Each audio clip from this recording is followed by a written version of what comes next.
নমস্কাৰ বন্ধুসকল, আকৌ এবাৰ আপোনালোক সকলোকে স্বাগতম জনাইছোঁ মোৰ ইউটিউব চেনেল RK ক্লাছলৈ। বন্ধুসকল, অতি গুৰুত্বপূৰ্ণ এটা ভিডিঅ' লৈ আজি আপোনালোকৰ ওচৰত উপস্থিত হৈছোঁহি। আৰু এই ভিডিঅ'টো অষ্টম দৰমহা আয়োগৰ লগত জড়িত ভিডিঅ'। আমি সকলোৱে জানো আজি বহুত দিন হৈ গ'ল কেন্দ্ৰীয় চৰকাৰৰ ফালৰ পৰা ঘোষণা কৰা হ'ল যে অষ্টম দৰমহা আয়োগৰ গঠন কৰা হ'ব, কিন্তু তাৰ পিছত ইমান দিন গুচি যোৱাৰ পিছতো এতিয়ালৈকে কনষ্ট্ৰাকটিভ একো হোৱা নাই। মানে যি কথা এবাৰ শুনা গৈছিলে সেইটোৱেই ৰৈ গৈছে। তো কৰ্মচাৰীসকল অলৰেডি হতাশ হৈ পৰিছে বিভিন্ন পৰ্যায়ত। আৰু চৰকাৰে কৰা যোনটো ঘোষণা কৰিছে চৰকাৰে, সেইটো সঁচাকৈ তেওঁলোক চিৰিয়াছ হয়নে নহয় সেইটো লৈ প্ৰশ্ন চিহ্ন উদয় হৈছে। কিন্তু এতিয়া বৰ্তমানত এটা অলপ হ'লেও সুখবৰ বুলি ক'ব লাগিব, এটা মানে আশাৰ ৰেঙনি এটা দেখা গৈছে, আৰু সেইটো লৈ আমি এই ভিডিঅ'টোত আলোচনা কৰিম। তো আপোনালোকে হেডিঙত দেখা পাইছে যে NCJCM। এই NCJCMটো কি, সেই বস্তুটো আপোনালোকে চাব লাগিব। ইয়াতো আপোনালোকে চাব পাৰিব, এইখন এখন পত্ৰ, লেটাৰ এখন, আৰু ইয়াতো কি আছে, NCJCM লিখি আছে। NCJCM means national council staff side joint consultative machinery. তো জয়েণ্ট কনচালটেটিভ মেচিনাৰী মানে য'ত নেকি আমাৰ কৰ্মচাৰীৰ পক্ষ আৰু চৰকাৰ পক্ষ দুয়োটা ইয়াত থাকে, সেইটোক জয়েণ্ট কনচালটেটিভ মেচিনাৰী বুলি কোৱা হয়। তো তাৰ national council for joint staff side joint consultative machinery NCJCM বুলি কোৱা হয়, শ্বৰ্ট ফৰ্মত NCJCM। এই NCJCMৰ ছেক্ৰেটাৰী বা সম্পাদক কোন আছে? শিৱগোপাল মিশ্ৰা। তেওঁ এখন পত্ৰ প্ৰেৰণ কৰিছে দ্য কেবিনেট ছেক্ৰেটাৰীলৈ, গভৰ্ণমেণ্ট অফ ইণ্ডিয়াৰ কেবিনেট ছেক্ৰেটাৰীলৈ এই পত্ৰটো তেওঁ প্ৰেৰণ কৰিছে। আৰু 18 তাৰিখ যোৱাকালিৰ ডেটত তেওঁ এই লেটাৰটো লিখিছে। আৰু তেওঁ এই লেটাৰত কি লিখিছে অতি গুৰুত্বপূৰ্ণ হৈ পৰে। যিকোনো কৰ্মচাৰীৰ কাৰণে, যিকোনো চৰকাৰী কৰ্মচাৰীৰ কাৰণে এই লেটাৰটো খুব গুৰুত্বপূৰ্ণ হৈ পৰিছে। কেন্দ্ৰীয় চৰকাৰৰ কাৰণে তেওঁলোকে মেকানিজমটো চায়, কিন্তু আমি জানো যে কেন্দ্ৰীয় চৰকাৰে যিদৰে পদক্ষেপবোৰ লয় ঠিক সেইদৰে আমাৰ ষ্টেট গভৰ্ণমেণ্টেও লয়। গতিকে এই লেটাৰটো খুবেই ইম্পৰ্টেণ্ট হৈ পৰিছে। গতিকে আপোনালোকে ভিডিঅ'টো লাষ্টলৈকে চাব, শেষলৈকে চাব, যাতে আপোনালোকে কমপ্লিট কথাটো গম পায়। ইয়াত চাব পাৰে আপোনালোকে ছাবজেক্টত কি লিখিছে, request for circulation of terms of reference of the 8th central pay' commission. যোনটো 8th চেণ্ট্ৰেল পে' কমিশ্যনৰ টাৰ্মছ অফ ৰেফাৰেঞ্চৰ কাৰণে NCJCMক কোৱা হৈছিল। NCJCMে টাৰ্মছ অফ ৰেফাৰেঞ্চৰ তেওঁলোকৰ পইণ্টখিনি অলৰেডি তেওঁলোকে ছাবমিট কৰিছে, কিন্তু এতিয়ালৈকে তাৰ কোনো চাৰ্কুলাৰ, এতিয়ালৈকে গভৰ্ণমেণ্ট অফ ইণ্ডিয়াই তাৰ কোনো চাৰ্কুলাৰ দিয়া নাই। সেই কথাটো কৈছে যে ৰিকুৱেষ্ট কৰিছে চাৰ্কুলেশ্যনৰ কাৰণে। ডেট মিনছ চাৰ্কুলাৰ, এটা গভৰ্ণমেণ্ট চাৰ্কুলাৰ যাতে তেওঁলোকে পাব্লিছ কৰে তাৰ কাৰণে ইয়াত লিখিছে। ৰেফাৰেঞ্চ দিছে যে ministry of personal PNG and pension DOPT letter number ইমান ডেটেড 23/1/2025। 23/1/2025 তেওঁলোকক NCJCMক গভৰ্ণমেণ্ট অফ ইণ্ডিয়াৰ পাৰ্চনেল ডিপাৰ্টমেণ্টৰ পৰা লিখিছিল এই লেটাৰটো। আৰু তাত তেওঁলোকৰ যোনটো টাৰ্মছ অফ ৰেফাৰেঞ্চৰ তেওঁলোকৰ পইণ্টখিনি তাত ছাবমিট কৰিবলৈ দিছিলে। সেই মৰ্মে তেওঁলোকে ছাবমিট কৰিছিলে, কিন্তু এতিয়ালৈকে চাৰ্কুলেশ্যন হোৱা নাই বা চাৰ্কুলাৰ দিয়া নাই। সেই কথাটো ইয়াত মেনশ্যন কৰিছে। তেওঁলোকে লিখিছে, চাওক, respected sir, I am directed to respectfully draw your kind attention to the subject cited above and to submit the following for your kind and expeditious consideration. এটো লিখিছে, the Ministry of Personnel, Public Grievances and Pension DOPT wide letter under reference has conveyed that Government of India has decided to constitute the 8th Central Pay Commission and that the terms of reference for the said commission are under finalization.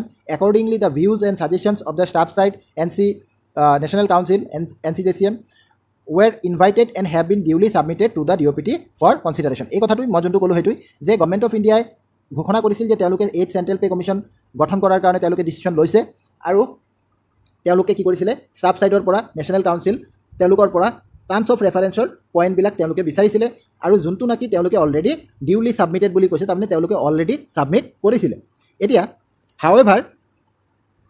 however despite the submission of suggestions and the conduct of a preliminary meeting to discuss the matter, no further communication has been received from the government in this regard. তেওঁলোকে কৈছে যে যদিও আমি terms of reference জমা কৰিছিলোঁ আৰু প্ৰথম preliminary পৰ্যায়ত এটা মিটিং কৰিছিলোঁ, কিন্তু তাৰ পিছত কোনো ধৰণৰ কমিউনিকেশ্যন গভৰ্ণমেণ্ট অফ ইণ্ডিয়াৰ ফালৰ পৰা এই নেশ্যনেল কাউন্সিলৰ লগত কৰা নাই। The continued delay in the formal issuance of terms of reference TOR বুলি লিখিছে, terms of reference has led to widespread speculation and uncertainty among central government employees and pensioners alike. তো কৈছে যে এই যে ডিলে কৰি আছে তেওঁলোকে টাৰ্মছ অফ ৰেফাৰেঞ্চৰ চাৰ্কুলেশ্যনৰ কাৰণে বা সেই প্ৰচেছটোক আগুৱাই নিয়াৰ কাৰণে কোনো ধৰণৰ ফৰ্মেল ষ্টেপ তেওঁলোকে লোৱা নাই। গতিকে সেই বস্তুটোৱে কি কৰিছে, পেঞ্চনাৰসকলৰ মাজত আৰু গভৰ্ণমেণ্টৰ এমপ্লয়িসকলৰ মাজত, ইয়াত চেণ্ট্ৰেল গভৰ্ণমেণ্ট বুলি বাৰে বাৰে লিখি আছে কাৰণ এইটো চেণ্ট্ৰেল গভৰ্ণমেণ্টৰ কথা, কিন্তু আমি জানো যে একেই কথা হ'ব ষ্টেট গভৰ্ণমেণ্টত। যেতিয়া 8th পে' কমিশ্যন চেণ্ট্ৰেল গভৰ্ণমেণ্টত বনি যাব, ঠিক তেনেদৰে ষ্টেটতো 8th পে' কমিশ্যন বনাৰ ঘোষণাটো হৈ যাব। গতিকে তেওঁলোকে যে কৰা নাই কামটো, সেইটোৱে কি কৰিছে, স্পেকুলেশ্যনৰ বজাৰটো হাই কৰি দিছে আৰু এটা আনচাৰ্টেনিটি আনিছে পেঞ্চনাৰ আৰু এমপ্লয়িসকলৰ মাজত যে হ'বনে নহ'ব। এইটো নিশ্চয় আপোনালোকে অনুভৱ কৰিব পাৰিছে, যিসকলে অলৰেডি চাকৰিত আছে তেওঁলোকে নিশ্চয় অনুভৱ কৰিব পাৰিছে। সকলোৱে এটা যেতিয়া আমাৰ কেন্দ্ৰীয় মন্ত্ৰী অশ্বিনী বৈষ্ণৱদেৱে যেতিয়া কৈছিলে যে PM মোদীয়ে 8 পে কমিশ্যন ঘোষণা কৰিছে, গঠন কৰাৰ কাৰণে তেওঁ ডিচিশ্যন লৈছে, এই কথাটো কোৱাৰ লগে লগে সকলোৰে মনত এটা উৎসাহ, এটা ফূৰ্তি এটা আহিছিলে। সেই ফূৰ্তিটো কিন্তু আজিৰ দিনত নাইকিয়া হৈছে। নাইকিয়া হোৱাৰ কাৰণ এইটো যে তেওঁলোকে পিছত কোনো কনষ্ট্ৰাকটিভ ষ্টেপ এতিয়ালৈকে লোৱা নাই। তাৰপিছত লিখিছে চাওক, in the absence of clear and timely communication, apprehensions are growing among employees about the credibility of the announcement regarding the setting up of the HCPC. Many fear whether this move is a genuine administrative initiative or otherwise. কৈছে যে যেহেতু কোনো communication নাই, timely communication হোৱা নাই, তো এতিয়া এনেকুৱা এটা ভাৱ এটা উদয় হৈছে, প্ৰমিছ তেওঁলোকে কৰিছিলে যে 8 পে কমিশ্যন যোনটো এনাউন্সমেণ্ট তেওঁলোকে কৰিছে 8 পে কমিশ্যন ঘোষণাৰ, সেইটো সঁচা নে মিছা, সেইটো ক্ৰেডিবিলিটিৰ ওপৰত আজি প্ৰশ্ন আহি গৈছে। লিখিছে মোৰ ever serious concern has also' arisen among central government pensioners, particularly in view of the notification of finance bill, wherein it has been stated that the government retains discretion over whether or not to extend the benefit of pay fixation under the HCPC to pensioners. এইটো এটা বেলেগ বিষয়, এইটো লৈ মই video' বনাইছিলোঁ যে যোনটো ফাইনেন্স বিল আনিছিলে, এই ফাইনেন্স বিলত এটা এনেকুৱা টাৰ্মছ এটা সোমোৱাই দিছে যাৰ কাৰণে এটা প্ৰশ্নবোধক চিহ্ন আহি গৈছে যে পেঞ্চনাৰসকলে 8 পে কমিশ্যনৰ যোনটো 8 পে কমিশ্যনৰ যেতিয়াই নবনক কিন্তু তাৰ যোনটো বেনিফিট সেইটো পেঞ্চনাৰসকলে পাবনে নাপায়, এনেকুৱা এটা প্ৰশ্নবোধক আহি গৈছে। অৱশ্যে চৰকাৰৰ ফালৰ পৰা বাৰে বাৰে এই কথাটো কোৱা হৈছে যে নহয়, আমি পেঞ্চনাৰসকলৰ কাৰণেও এই বেনিফিটটো ৰাখিছোঁ আৰু পেঞ্চনাৰসকলেও আগত যেনেকৈ পাই আহিছিলে 6 পে কমিশ্যন বা 7 পে কমিশ্যনত যেনেকৈ পেঞ্চনাৰসকলে বেনিফিট পাই আহিছিলে তেনেকুৱা 8 পে কমিশ্যনতো পাব, এইটো চৰকাৰৰ ফালৰ পৰা কৈ আছে। কিন্তু ৰিটেন একো তেনেকুৱা দিয়া নাই, এইটো মানে তেওঁলোকে বিভিন্ন ভাষণত বা বিভিন্ন ধৰণৰ ষ্টেটমেণ্টত কৈ আছে, লিখিত তাৰ কাৰণেও কোনো চাৰ্কুলাৰ এতিয়ালৈকে দিয়া নাই। ইয়াত লিখিছে this has led a growing sense of insecurity and resentment among retired personnel who have every expectation of being treated equitably alongside serving employees. এইটো কৈছে যে যিসকল পেঞ্চনাৰে অলৰেডি মানে যিসকলে চাকৰি এৰি ৰিটায়াৰ্ড হৈ গৈছে, এতিয়া পেঞ্চন পাই আছে, তেওঁলোকৰ মনত এটা উৎকণ্ঠা বা আকাংক্ষাই দেখা দিছে আৰু তেওঁলোককো আমি ইকুৱেলি ট্ৰিট কৰিব লাগে যিসকলে চাকৰি কৰি আছে তেওঁলোকৰ লগত, এই কথাটোই কৈছে। কিন্তু তেওঁলোকৰ মনত এটা এতিয়া প্ৰশ্নবোধক চিহ্ন আহিছে। তো আৰু লিখিছে যে in light of the above developments, we request your esteemed office to kindly consider the following submissions in the interest of transparency, equity and the overall morale of central government employees and pensioners. তো কি তেওঁলোকে request কৰিছে এই বস্তুটো চাব, তিনিটা request তেওঁলোকে কৰিছে। প্ৰথম ৰিকুৱেষ্ট কৰিছে issue clear and widely circulated guidelines on the finalize terms of reference of the 8th Central Pay Commission at the earliest to dispel any ambiguity and restore confidence among the workforce. এইটো আটাইতকৈ ডাঙৰ তেওঁলোকৰ এটা demand বা তেওঁলোকৰ request বুলি লিখিলেও তেওঁলোকে actually এইটো ডিমাণ্ড বুলি ক'ব লাগিব। NCJCM এটা ষ্ট্ৰং এটা বডি হয়, গভৰ্ণমেণ্ট অফ ইণ্ডিয়াৰ যিসকল কৰ্মচাৰী আছে তেওঁলোকৰ ষ্টাফ ছাইডৰ ফালৰ পৰা এইটো এটা আটাইতকৈ ডাঙৰ সংগঠন বুলি আপোনালোকে ক'ব পাৰিব। আৰু এই সংগঠনে কৰা দাবীবিলাক সচৰাচৰ উপেক্ষিত নহয়। গতিকে এই যে দাবীবিলাক কৰিছে এইটোত এটা মই যে ক'লোঁ যে কৰ্মচাৰীসকলৰ কাৰণে এটা সুখবৰ, এইটোৱে সুখবৰ যে তেওঁলোকে এই দাবীখিনি তেওঁলোকে চৰকাৰক দিছে বা গভৰ্ণমেণ্ট অফ ইণ্ডিয়াক দিছে। অলৰেডি এইটোও দেৰি হৈছে, আৰু আগতে দিব লাগিছিলে, কিন্তু তথাপিওতো দিছে। তো তেওঁলোকে লিখিছে যে ক্লিয়াৰ আৰু ৱাইডলি চাৰ্কুলেটেড গাইডলাইন্স আহি যাব লাগে আৰু টাৰ্মছ অফ ৰেফাৰেন্সটো ফাইনেলাইজ হৈ যাব লাগে। প্ৰথম কথা সেইটো। 2 নম্বৰটো কৈছে clarify through A formal directive that the benefits of pay fixation and revision under 8 CPC shall also be extended to all central government pensioners, thereby removing doubts and ensuring parity and fairness in treatment. তো পেঞ্চনাৰসকলৰ কথাটো কৈছে যে formal এটা কি দিব লাগে, তেওঁলোকে এটা ফৰ্মেল ডাইৰেক্টিভ দিব লাগে। ডেট মিনছ ৰিটেন তেওঁলোকে কিবা এটা দিব লাগে যাতে পেঞ্চনাৰসকলেও নিজৰ ভৱিষ্যতক লৈ পেলাই সুৰক্ষিত হয় আৰু তেওঁলোকৰ চিন্তা যাতে কমে।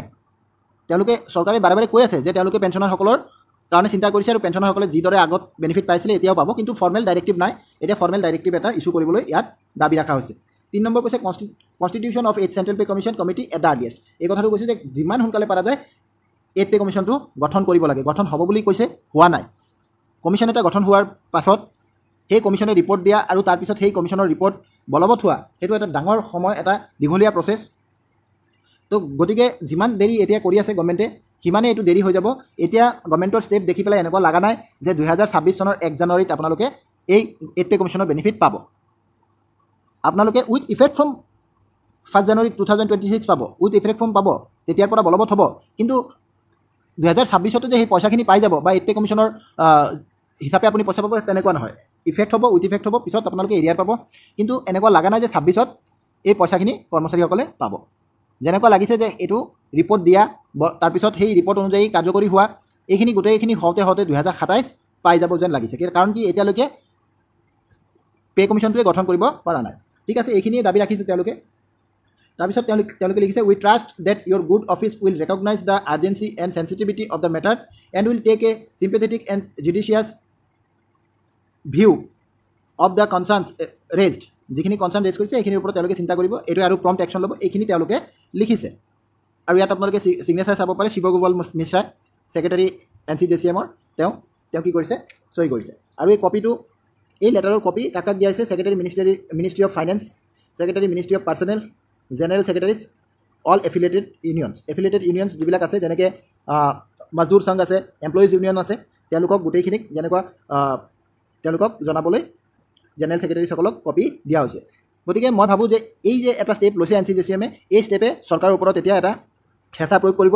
আৰু নিশ্চয় আপোনালোকে অহা কিছু সময়ৰ ভিতৰতে আপোনালোকে নিশ্চয় চাব যে 8 পে' কমিশ্যনৰ ওপৰত চৰকাৰে কিবা নহয় কিবা এটা নতুন ষ্টেপ লোৱা আপোনালোকে দেখা নিশ্চয় পাব। তো এইখিনি আছিলে আজিৰ লেটাৰটোত আৰু আজিৰ ভিডিঅ'টোত। আপডেটেড ভিডিঅ' আপোনালোকৰ কাৰণে লৈ আহিম। যদি তেনেকুৱা নতুন কিবা আপডেট আহে নিশ্চয় মোৰ চেনেলৰ লগত আপোনালোকে জড়িত হৈ থাকিব। ধন্যবাদ।